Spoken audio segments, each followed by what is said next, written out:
आज मुआज, हमजा और छोटे पाशा के लिए बहुत खास दिन था क्योंकि स्कूल का रिजल्ट आया था। सुबह से ही तीनों भाई थोड़े नर्वस लेकिन एक्साइटेड थे।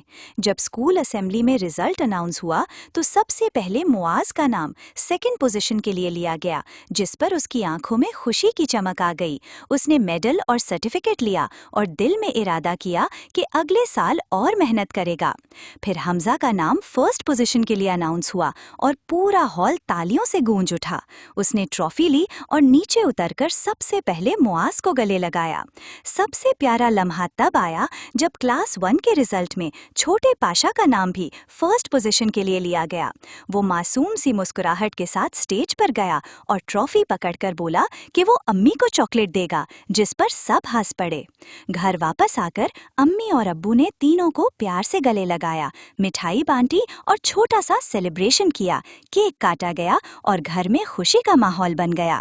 रात को तीनों भाइयों ने मिलकर वादा किया कि वो हमेशा मेहनत करेंगे, एक दूसरे की मदद करेंगे और कभी एक दूसरे से जलन महसूस नहीं करेंगे, क्योंकि उन्हें समझ आ गया था कि असली कामयाबी सिर्फ फर्स्ट आने में नहीं, बल्कि मेहनत, एकता और फैमिली के प्यार में होती है।